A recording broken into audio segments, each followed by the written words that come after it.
Hello to the side and back. Welcome to my channel. My name is Tokika Uzuru, also known as Toki, and today we're going to finish the health tripod using your astrology chart.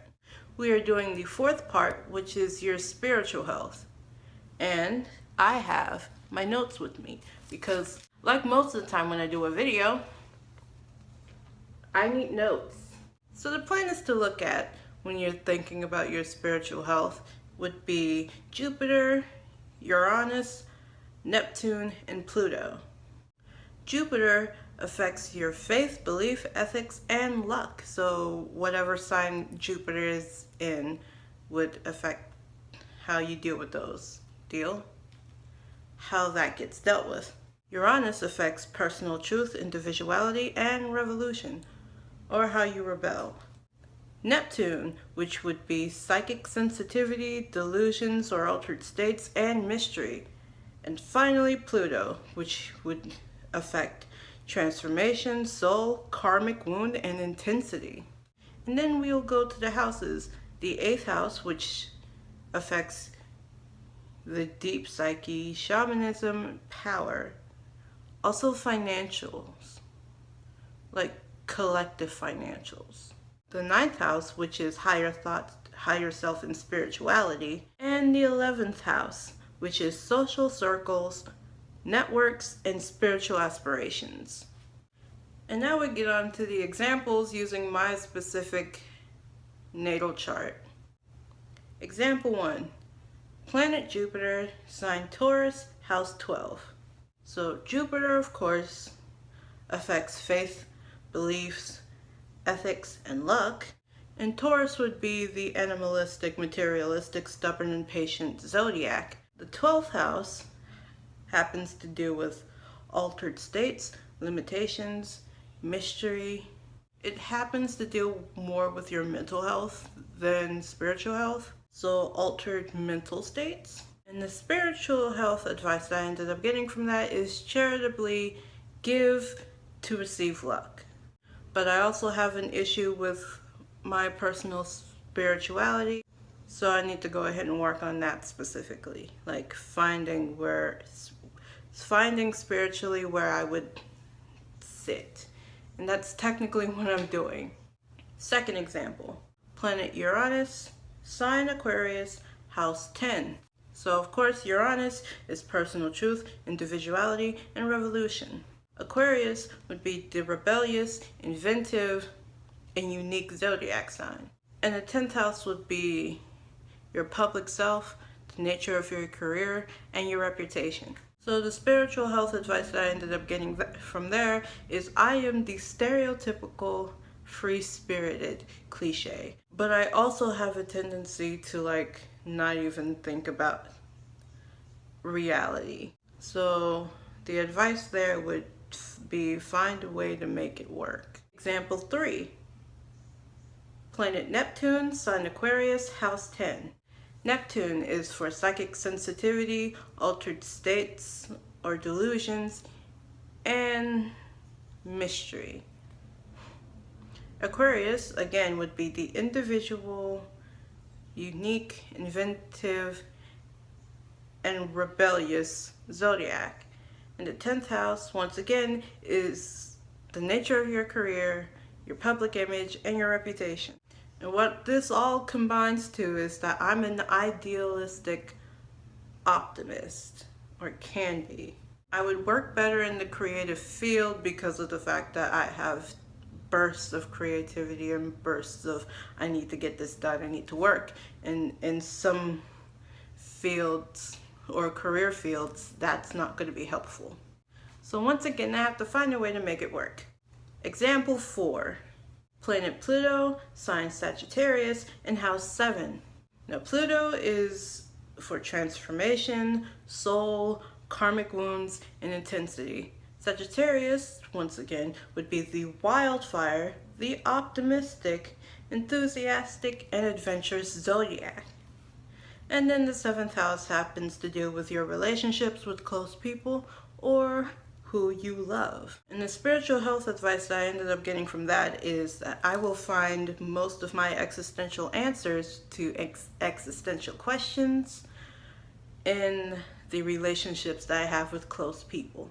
Fifth example, sign Sagittarius, house 8. Sagittarius is the wildfire, optimistic, enthusiastic, and adventurous zodiac, and the 8th house is soul security, deep psyche, shamanism, and power. And the spiritual advice I ended up getting from that is that I love deep thinking. It's probably the reason why I like a lot of game theory, film theory, and now food theory. I'm also kind of into taboo subjects, so such as like politics. People don't want to go ahead and talk about politics. Religion, because people don't want to touch a touchy subject. Or just like the why and why you would love something. Now, as per the usual, I have a tendency to overthink or spend too much time overthinking. Case in point, my birthday's coming up in a couple days, and just a few days ago, I was trying to figure out whether me putting this vanilla extract that had bourbon in it, or that said, it was bourbon vanilla extract. And I was trying to figure out whether it would be okay for me to use it, even though I'm not of legal age to drink alcohol yet. I kid you not.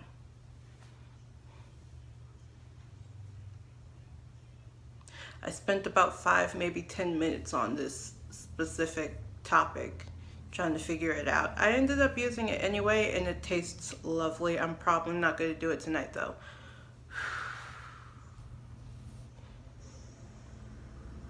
So yeah, the thing there is I probably need to learn when to not overthink something. Number 6, sign Capricorn, house 9. Capricorn would be the practical, loyal, persistent, and sensitive zodiac. Sensitive, yes, because they can be easily butthurt. And the 9th house has to do with higher thought, higher self, and spirituality as a whole. So the spiritual health advice that I ended up getting from that specifically is to explore more spiritual paths, which will help in finding out which one would be right for me. And the last example, sign Aquarius, house 11. Aquarius is the individual, inventive, unique, and rebellious sign. Why do I need to go ahead and read that every time? And the 11th house is for social circles, networks, and spiritual aspirations.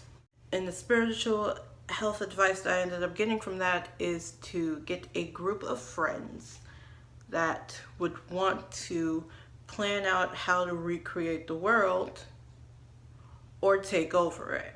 Now that we've finished with the entire tripod of health using your astrology chart, that's what I'm going to be calling this series now.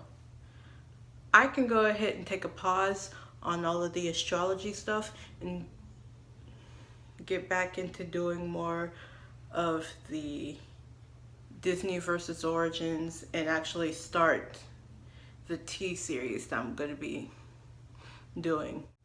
So using this type of information, as well as in the other videos, which I will probably end up linking a playlist of the other videos over there, where you can figure out your mental, physical, emotional, and spiritual health, and hopefully use that information to better your life in general. Because apparently a lot of people have been going through a spiritual awakening and is having more and more existential crises, and I think this is probably one of the best places to start. Again, I do have to put out the disclaimer, if you do not believe in astrology, I'm not forcing you to do so. I'm not forcing you to believe anything. But for the people that do believe in astrology, please do your research.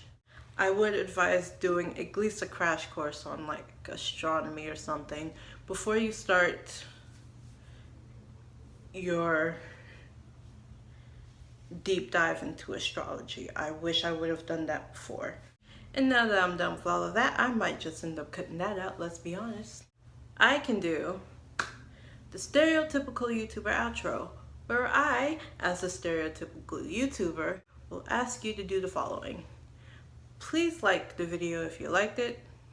Share this video to anyone who you might think would need this information or would like this information. Subscribe for more videos that talk about the mystical side of life. And don't forget to turn on your notifications and turn them to all notifications so you can be notified when I post. Comment below anything that you think other people would need to know about this subject. Please be nice. Or any other topics that you would like me to talk about in the mystical side of life. I have been your host, Toki Uzuru, aka Toki, and this is Toki Sings, signing out.